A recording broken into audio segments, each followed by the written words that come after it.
May triple gems bless you all. The Dhamma sermon conducted based on the explanation of the factors of enlightenment authored by Most Venerable Rerukane Chanda Vimala Thero. The Dhamma sermon titled by Mekala Niwena Bana. Today we respectfully invite Venerable Sandalankawe Kalyanadassana Thero to deliver Dhamma sermon. Today Dhamma sermon is sponsored by Mr. Saman Kumara along with his wife and family. So now we respectfully invite Venerable Sandalankawe Kalyanadassana Thero to deliver Dhamma sermon. Sadhu, sadhu, sadhu. Namo tassa bhagavato arahato samma sambuddhassa. Namo tassa bhagavato arahato samma sambuddhassa. Namo tassa bhagavato arahato samma sambuddhassa. Buddhaṃ saraṇaṃ gacchāmi. Buddhaṃ saraṇaṃ gacchāmi. Dhammaṃ saraṇaṃ gacchāmi. Dhammaṃ saraṇaṃ gacchāmi. Saṅghaṃ saraṇaṃ gacchāmi. Saṅghaṃ saraṇaṃ gacchāmi. Dutiyampi buddhaṃ saraṇaṃ gacchāmi. Dutiyampi buddhaṃ saraṇaṃ gacchāmi. Dutiyampi dhammaṃ saraṇaṃ gacchāmi. Dutiyampi dhammaṃ saraṇaṃ gacchāmi. Dutiyampi saṅghaṃ saraṇaṃ gacchāmi. Dutiyampi saṅghaṃ saraṇaṃ gacchāmi. Tatiyampi buddhaṃ saraṇaṃ gacchāmi. Tatiyampi buddhaṃ saraṇaṃ gacchāmi. Tatiyampi dhammaṃ saraṇaṃ gacchāmi. Tatiyampi dhammaṃ saraṇaṃ gacchāmi. Tatiyampi saṅghaṃ saraṇaṃ gacchāmi. Tatiyampi saṅghaṃ saraṇaṃ gacchāmi. Saranagamanaṃ sampunnaṃ Āmabante. Pānātipātā vēramaṇī sikkhapaдаṃ samādhiyāmi. Pānādipātā vēramaṇī sikkhapadan samādhiyāmi. Adinnādānā vēramaṇī sikkhapadan samādhiyāmi. Adinnādānā vēramaṇī sikkhapadan samādhiyāmi. Kāmesu miccāchārā vēramaṇī sikkhapadan samādhiyāmi.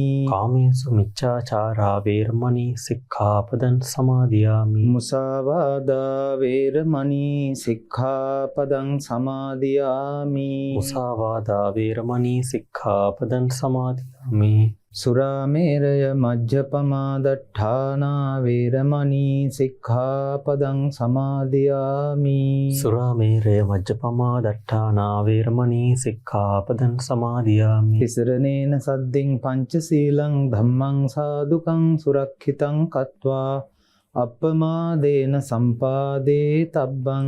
Āmabante sātu sātu. සමන්තා චක්කවාලේසු අත්‍රා ගච්ඡන්තු දේවතා සද්ධම්මං මුනි රාජස්ස සුනන්තු සග්ග මොක්ඛදං ධම්මස්සවන කාලෝ අයං බදන්තා. ධම්මස්සවන කාලෝ අයං බදන්තා. ධම්මස්සවන කාලෝ අයං බදන්තා. නමෝ තස්ස භගවතෝ අරහතෝ සම්මා සම්බුද්දස්ස. නමෝ තස්ස භගවතෝ අරහතෝ සම්මා සම්බුද්දස්ස. නමෝ තස්ස භගවතෝ අරහතෝ සම්මා සම්බුද්දස්ස. කතමෝ ච භික්ඛවේ සම්මා කම්මන්තෝ යාඛෝ භික්ඛවේ පානාති පාතා වේරමණී. අදින්නාදානා වේරමණී. කාමේසු මිච්ඡාචාරා වේරමණී. අයං උච්චති භික්ඛවේ සම්මා කම්මන්තෝති. With respect to the Most Venerable Mahasangha, dear devotees and Dhamma friends, welcome to yet another Dhamma sermon related to the 37 enlightenment factors. Now this Dhamma sermon series, which is named as Mekala Niwena Bana, as you all know, we are conducting these sermons using the book as a guide. The book's name is The Explanation of the Factors of Enlightenment, Bodhipakshika Dharma Vistaraya. You know, the author is a renowned monk and elite author, none other than the Rerukane Chandavimala Mahanayaka Thero. So, dear devotees, nowadays we are in the discussion of Noble Eightfold Path, Ariyo Attangiko Maggo.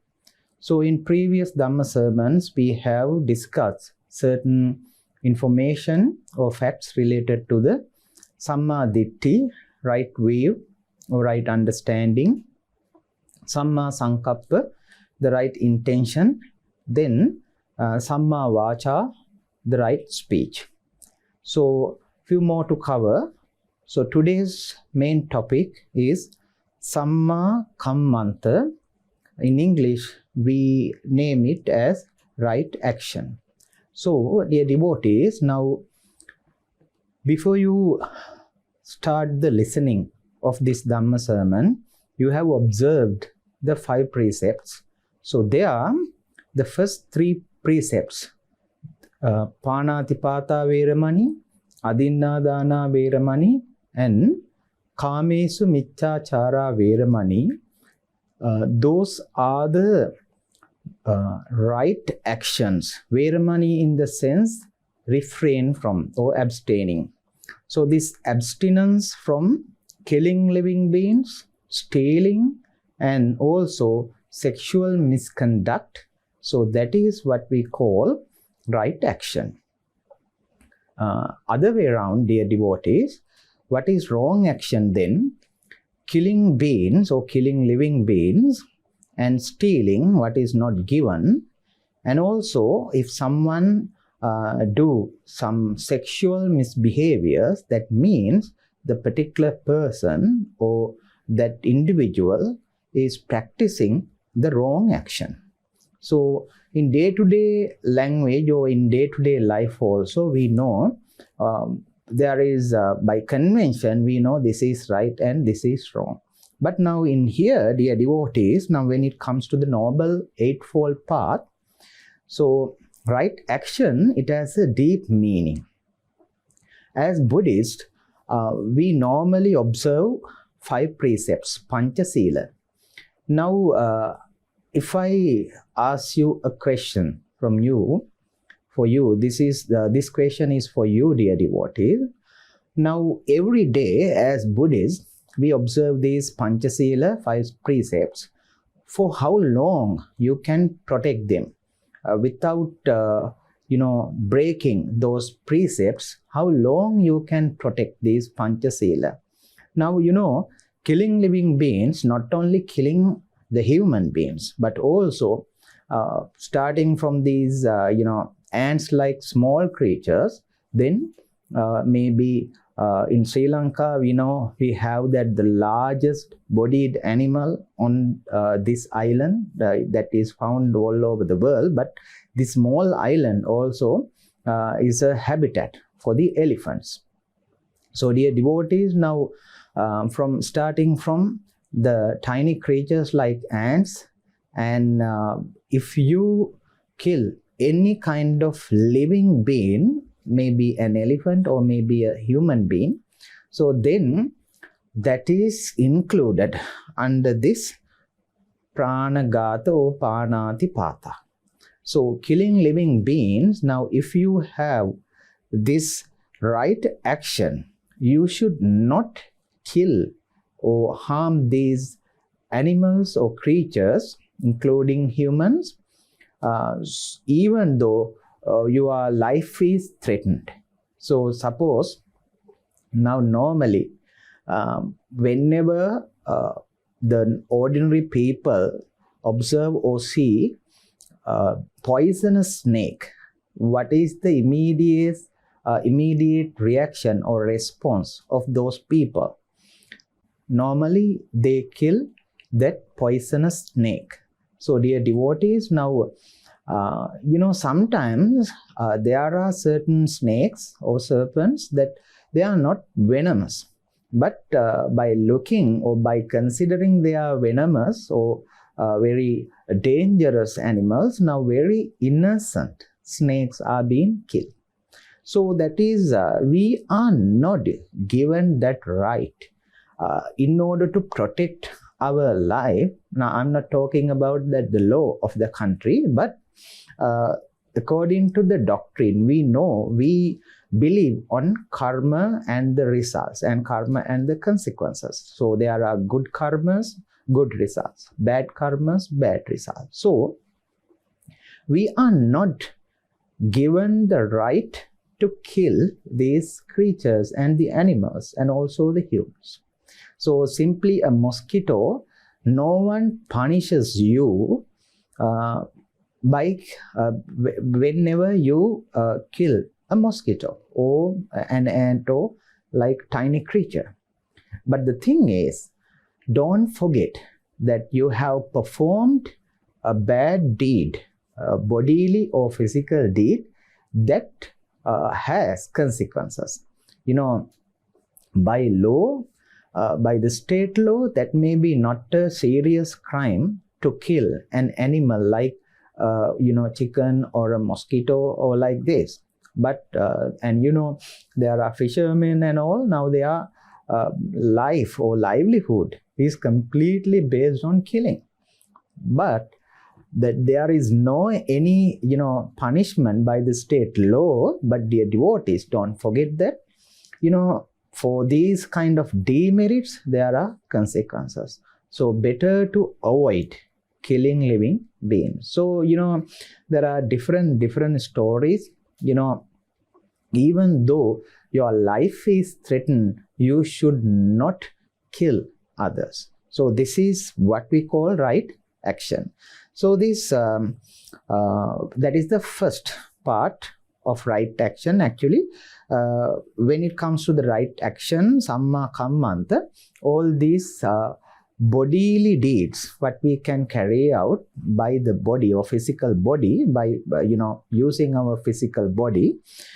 So we should protect ourselves without doing these wrong actions. So not only killing living beings, but also stealing is a serious crime according to the doctrine, especially when it comes to the bhikkhus, monks. Stealing is a parajika, that is a great offense. So dear devotees, then when it comes to the third one, that is sexual misconduct. So these are the three bad or wrongdoings. What we are going to do here today in this Dhamma sermon, we are going to highlight on this right action, how we prevent from these wrong actions and how we develop this samma kammanta in us. Dear devotees, now if I go back to the Rerukane Chandavimala Mahanayaka Thero's well-written book, this shows that the nature of abstinence from the threefold bodily misconduct, that means the abstinence from killing, and abstinence from stealing, and abstinence from sexual misconduct, that is the factor of right action of the path. Simply according to the state law, that may be according to that criteria, that your action might be correct or wrong. But when it comes to the noble eightfold path, now if you can abstain from killing, if you can abstain from stealing, and also if you can refrain from sexual misconduct, that is what we call the right action or factor of right action of the noble eightfold path. So now we should know how this killing is done.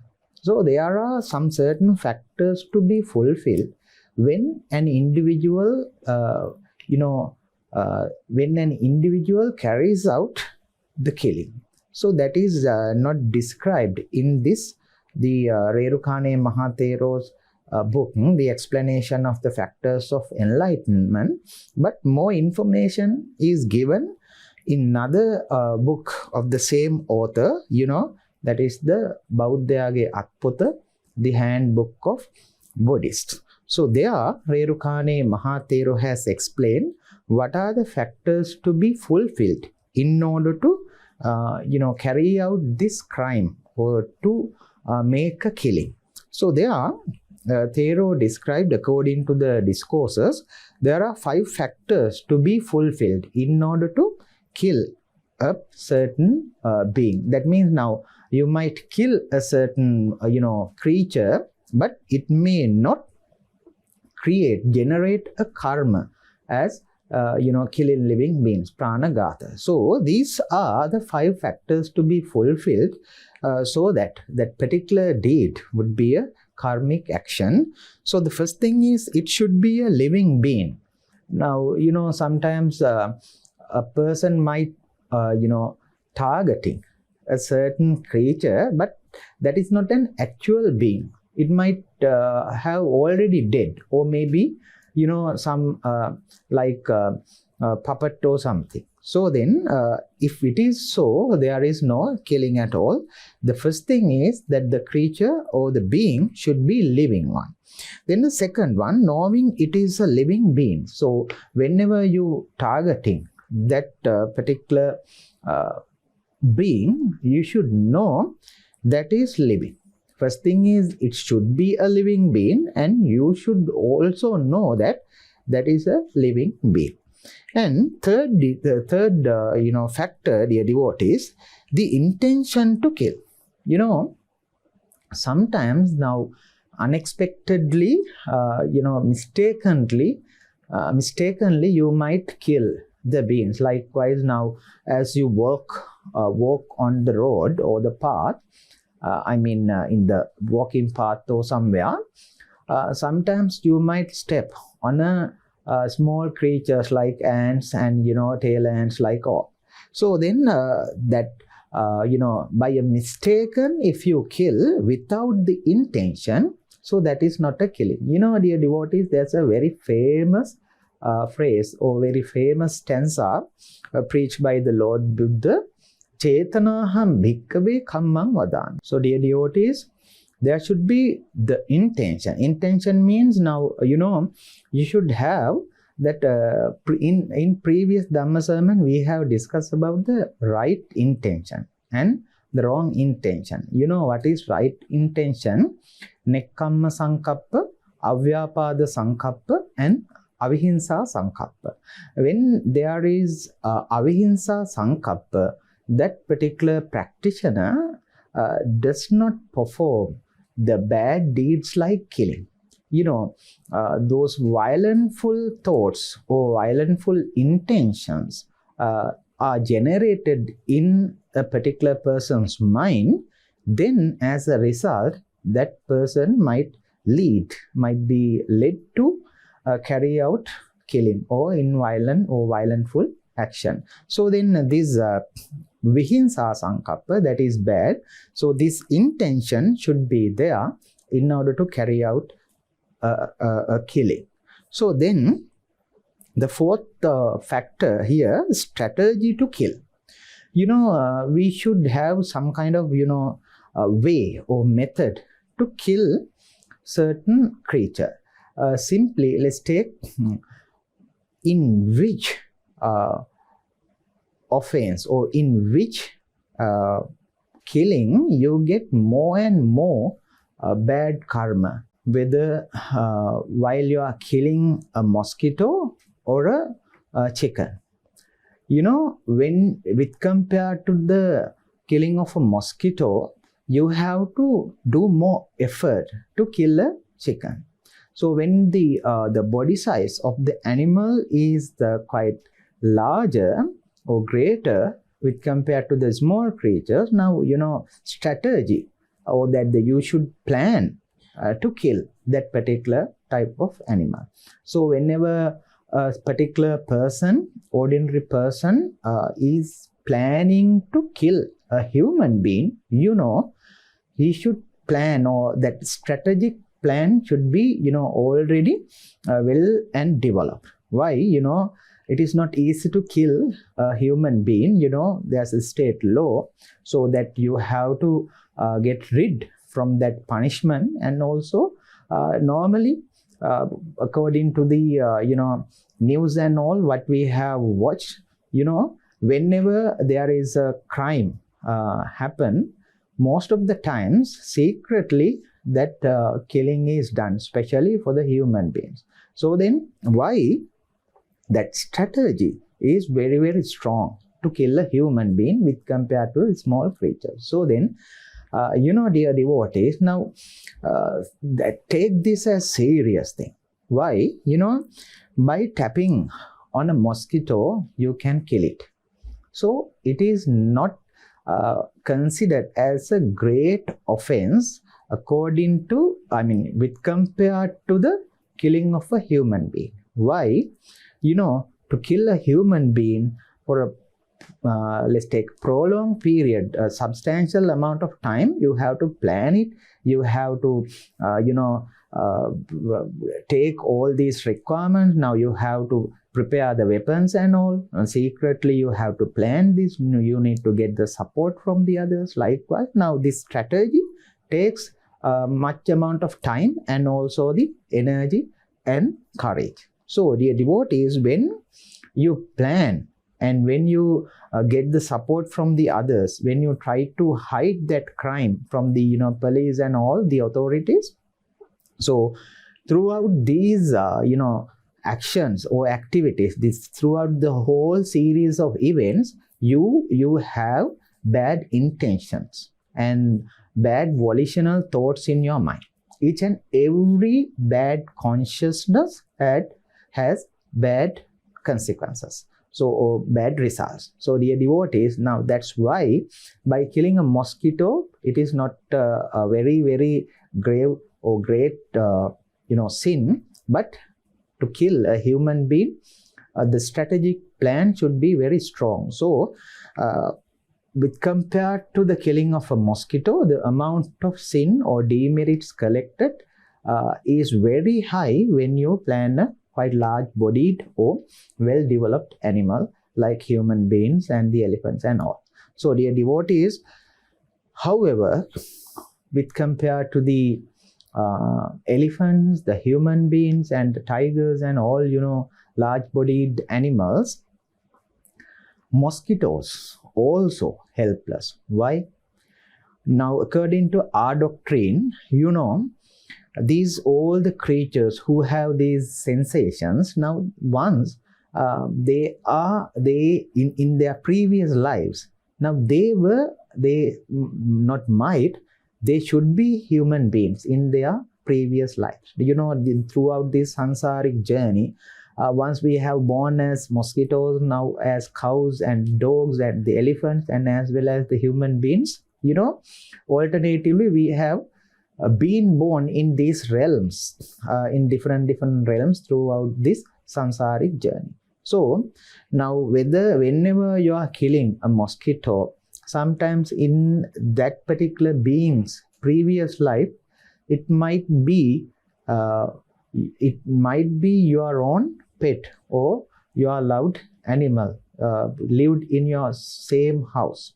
So that likewise, now we don't know, no one can't see the consequences and the results of the karma.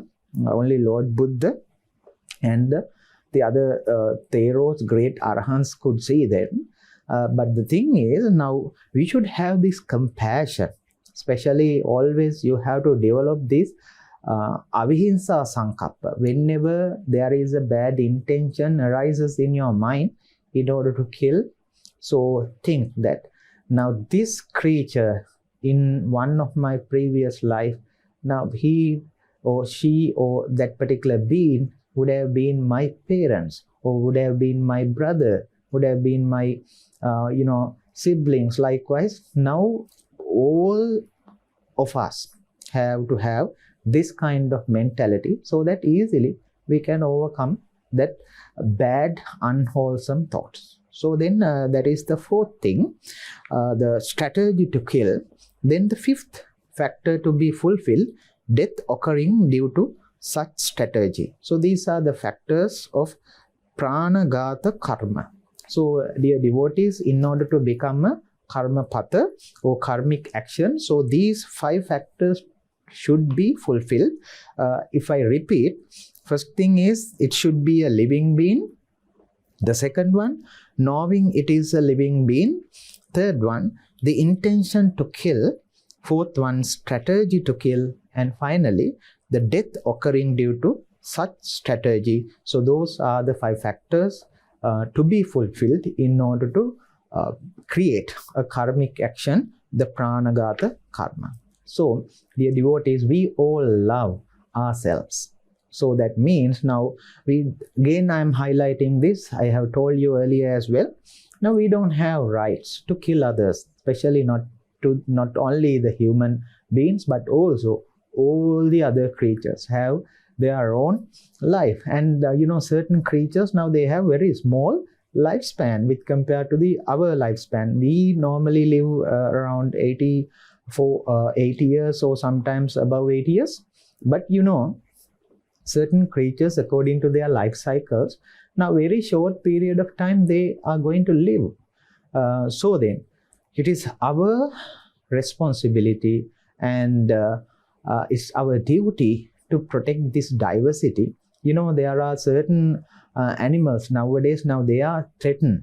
Why? Because of the killings. Dear devotees, you might have heard about the Red Data book. So that is given the creatures, especially not only the animals but also the plants and all the beings, according to the biology perspective.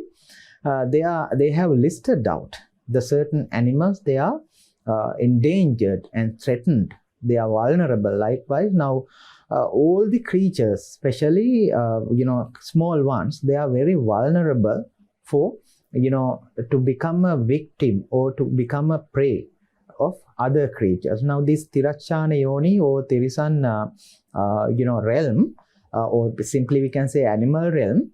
So in their, dear devotees, now always the stronger one is killing the others. Now always that the weak ones are vulnerable and they are susceptible for killing. So then that is the nature of that realm anyway. So we are the ones who can understand this phenomena and this nature of life. So then at least we should stop killing. So you might have doubts in your mind, then there will be an imbalance in these ecosystems and all if killings are stopped. So there is a natural balance. Now there are carnivores and all. So whenever according to these food chains and food webs, now these carnivores, now they have to they consume the other small creatures. Now that is what they have to eat for their own nutriment. So but now that is another thing. But now as human beings, whenever it is possible, actually it is a must to avoid killing. So as human beings, now we can do that, we can perform that this right action, so we can abstain from killing. Dear devotees, killing, by killing we are threatening others and we violate their rights to survive. And also stealing, that is also bad. Why? Everyone loves their own belongings. Suppose that have you ever lost something, some belongings of yours? Now you have some willingness or you have some desire to have certain belongings. Now suppose that uneasiness or discomfort that you face whenever you lost your own belongings. Once when I was a laity, before my ordination, once I lost my purse, my wallet. So then I was desperate at that time. I was helpless because now all the wages that I have earned for my own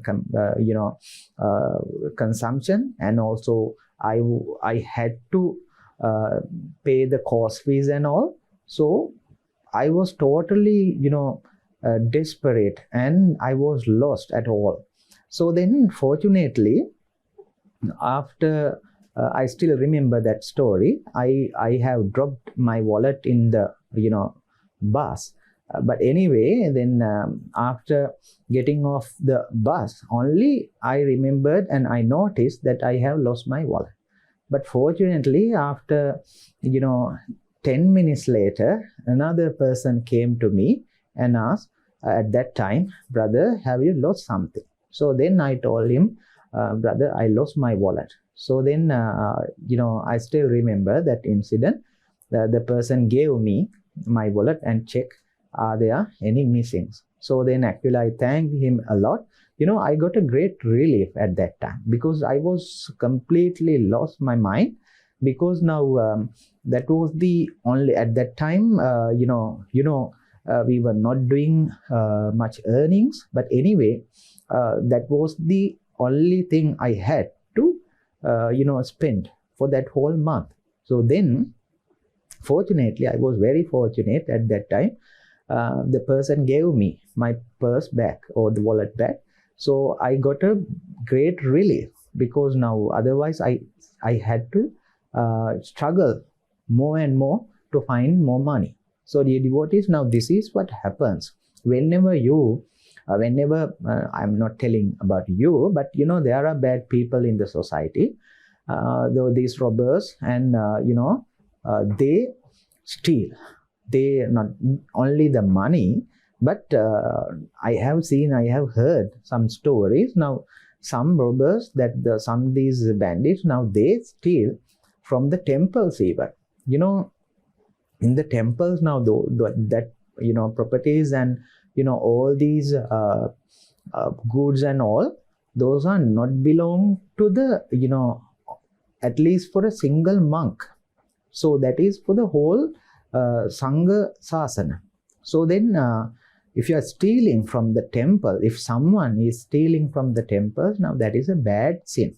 So likewise, now this is can be applicable to the both of us now, as bhikkhus as well as to the ladies.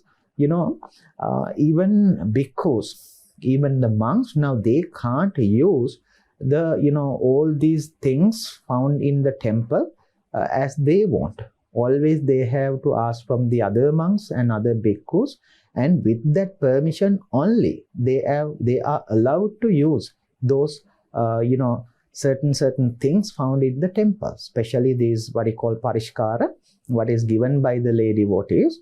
Those offerings, we can't freely use them. Always now with the permission of all the bhikkhus living in the same monastery or living in the same temple, with that permission only we are using it. So this is the way. So Lord Buddha have given some code of discipline, some precepts for us. Without asking, we should not take the things belongs to the other. So this is a very great offense for the bhikkhus. Now if a bhikkhu steals, that is another parajika. Dear devotees, now as bhikkhus, if a human being is killed by a bhikkhu, now that bhikkhu or the monk loses his monkhood. That means now that is the serious or great offense. So that is one of the parajika.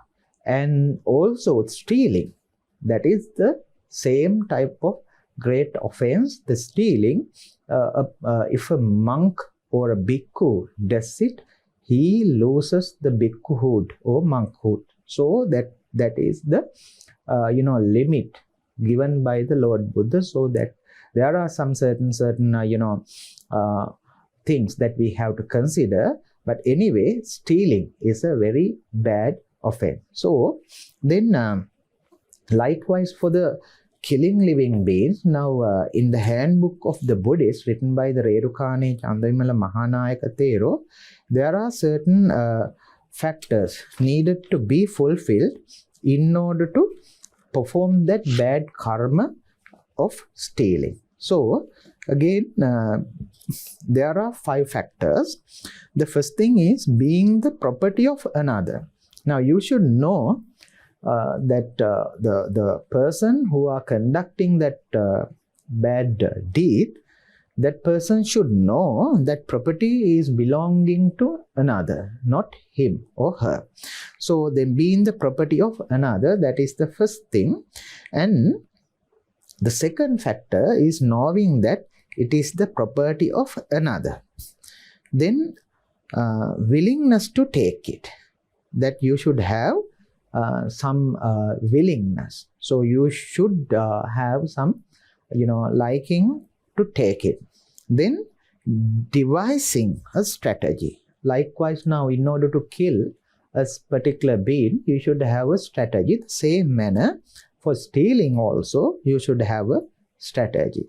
Then the fifth one, taking the property, are the 5 factors. Now, actually, sometimes now a particular person might have a thought of stealing, but he didn't perform it. So then there is no this right or this wrong action, but to carry out that bad karma of stealing, this practitioner or this person should take that property what is belongs to other. So when these factors are fulfilled, dear devotees, that is what we call wrong action. So if you can refrain from stealing, that is what we call factor of samma kammanta, the right action of Aryo Attangiko Maggo, Noble Eightfold Path.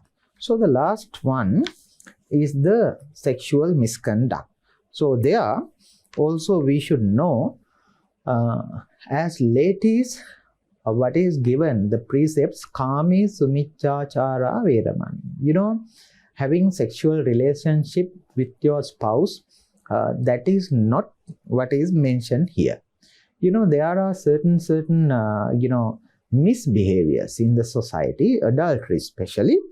So they carry out these bad, karmic action. So there are bad consequences of this sexual misconduct. So then again, the consequences of sexual misconduct is described like this way. Those who engage in sexual misconduct are subject to insults in this world. So you are not praised always. Now other people insults you. You mean the person who are conducting this sexual misbehaviors.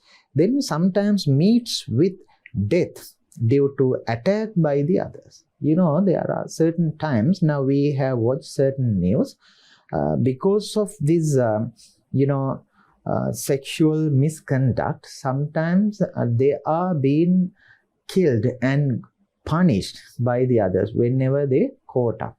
So then, sometimes end up suffering in jail. After death, they are born in hell and suffer for thousands of years, being made to climb up and down imbul trees. Imbul trees means that a tree with thorns as big as 16 finger breadths.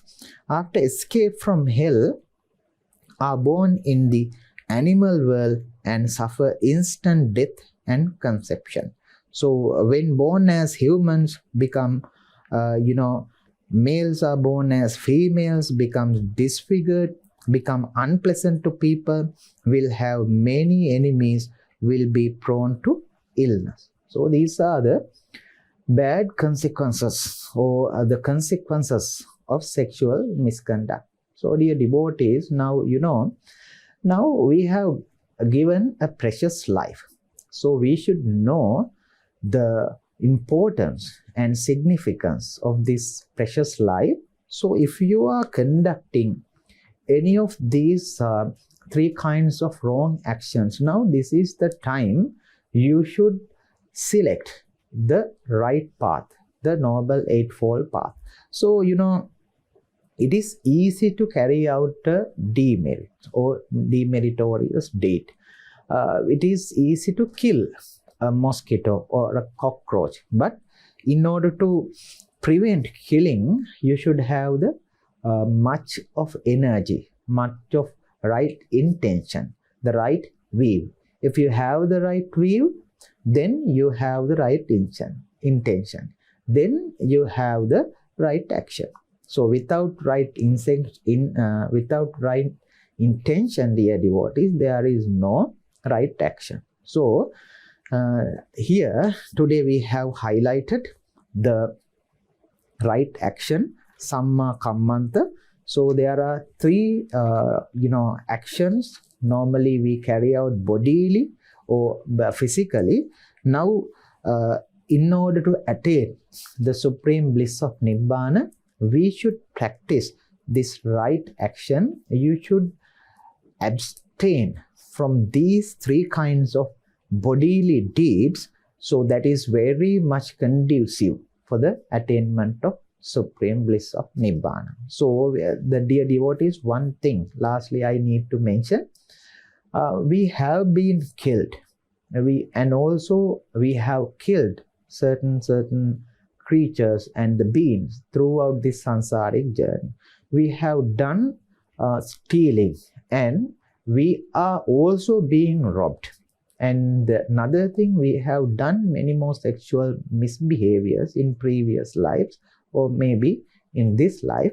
And also sometimes now we were subjected to as victims for this kind of abuse and all. So then whenever you consider these things, now how we and how I would be harmed and how I would be harassed by others if I am the victim. So then you can cultivate your right intention in you, avihimsa sankappa and avyapada sankappa.